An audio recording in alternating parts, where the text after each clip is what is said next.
शेर का बच्चा, छोटा सा बच्चा भटक गया और जंगल में गुम गया और भेड़ों के साथ जाके रहने लग गया। धीरे धीरे सब मेमनाते मेमनाते बड़े हो रहे थे। बड़े होते होते होते होते भेड़ के बच्चे की अपनी कैपेसिटी है, उसकी अपनी कैपेसिटी है, बड़े हो गए। लेकिन मैं संगत का असर। तो एक दिन पानी पीने जा रहे थे। पानी पीते टाइम पानी में परछाई दिखी तो इसने खुद को देखा, इस पड़ोसी को देखा।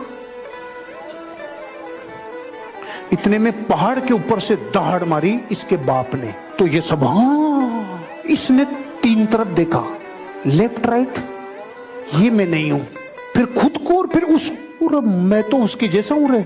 तो ये मैं ऐसा कर रहा था ना, इसने चालू किया था कि मैं उसके जैसा हो गया। वो और दहाड़ मारे, एक दो, इसने एक दो, तीसरी में तो इसने जब मारी तो यब्बा गवाई साला, ये कौन से। हम सब भारत के लोग ऐसे ही भेड़ों के बीच में हैं। भारत के टॉप 50 बड़े लोग हैं ना, उनकी हिस्ट्री, ज्योग्राफी, बायोग्राफी सब पढ़ लेना। इधर ही थे रे, धीरूभाई अंबानी इधर ही था, अमिताभ बच्चन इधर ही था, सब इधर ही थे।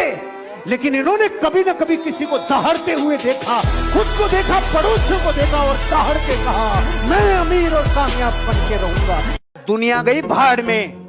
दुनिया क्या सोचेगी इस चक्कर में। कभी दुनिया के सक्सेसफुल लोग नहीं रहते, कभी नहीं रहते। मुकेश अंबानी ने नहीं सोचा, दुनिया बोलेगी साला नाई की दुकान खोल रहा हूं मैं। मुकेश अंबानी ने नहीं सोचा ये नहीं सोचा। टाटा ने ट्रक बनाता था, स्तुति बोलती थी कि नमक बेचूंगा तो दुनिया क्या कहेगी।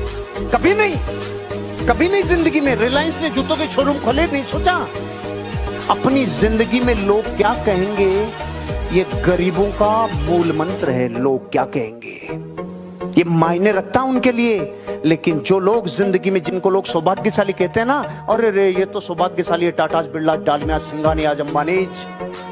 सौभाग्यशाली नहीं, कितना त्याग और तपस्या की होगी, कितने सुखों को छोड़ा होगा और कितनी बार लोगों की भक्तियां सुनी होगी, कितनी बार लोगों के कुछ न कुछ ऐसे चुभते हुए बातें सुनी होगी जो जीवन में तकलीफ देती है। जिस बीजेपी को आज से 5 साल पहले कोई सूंघता नहीं था, जिसकी 10 राज्यों में सीटें नहीं आती थी, पूरा दृश्य बदल दिया एक आदमी ने फील्ड में उतर के। एक आदमी ने फील्ड में उतर के नजारा ही बदल दिया। फील्ड का परीक्षण है ये फील्ड का परीक्षण है कि 5 साल में एक दिन रेस्ट नहीं दे। बीमार भी होने का टाइम नहीं है, बीमार का भी टाइम नहीं है। छींक जुकाम का कभी देखा? मफलर छींक फू फू कभी देखी मोदी जी के? आपने ऐसे करते और कभी ऐसे देखा ढीलू ऐसे देखा कभी? जिसमें सपनों की एनर्जी होती है ना, उसको बीमार होने का भी टाइम नहीं मिलता। सीखो देश के लीडर से। किसी से बात करते टाइम अगर आई कांटेक्ट नहीं कर रहे हो, आपकी बात का कोई मतलब नहीं है। अगर नजरें नीचे करके बात कर रहे हो तो सामने वाला समझ जाएगा इसका कॉन्फिडेंस खत्म है, इसके माल में दम नहीं है, क्योंकि ये नीचे गर्दन करके और नीचे आंखें करके बात कर रहा है। जरूर कुछ गड़बड़ है। ऊपर देख के बात करते हो, इधर उधर देख के बात करते हो तो वो समझता है बहुत स्मार्ट बन रहा है, उसकी ईगो हर्ट होती है। Eye contact.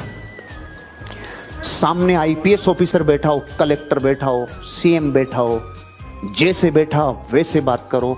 आई कांटेक्ट में रह के बात करो, आपकी बात सीधा दिल में जाएगी। अगर आप डिसाइड होना बंद। महान आशीर्वाद है प्रकृति का कि इंसान जो सोच सकता है वो ही सोच सकता है। जो इंसान कर सकता है बिना होने वाली चीज ये सोच ही नहीं सकता। आज आपको पता चलेगा, अरे मतलब आज तक जो सोचा वो सब हो सकता था, लेकिन कानों के बीच में लेके घूम रहे हैं। कहाँ में जा रही है एनर्जी? कहाँ में जा रही है एनर्जी? या तो घटनाओं की बातें करने में, या लोगों की बातें करने में, या इधर उधर की जिंदगी की ऊर्जा इधर उधर ही खर्च हो रही है। इस दुनिया में कोई इंसान किसी चीज की रियल वैल्यू देखना चाहता है तो उसको उस माहौल के चश्मे से देखना पड़ेगा, उस माहौल के दर्पण से देखना पड़ेगा। आपको अपनी वैल्यू देखनी होगी। अगर अपनी वैल्यू बढ़ानी है तो भीतर वैल्यू देखनी होगी। एक सच्ची घटना बताता हूं। एक डॉक्टर था, वो लोगों को ठीक करने के लिए अपने प्राणों तक की बलि दे दे ऐसा काम करता था।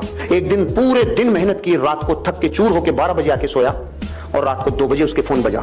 खड़ा हो गया, अपना बैग उठाया, सुरंग में से जाते टाइम एक आदमी ने उसको आवाज दी, डॉक्टर अच्छी से क्या? तो उसने अपना बैग रखा माचिस तिल्ली जलाई और उसकी सिगरेट जला दी, चला गया।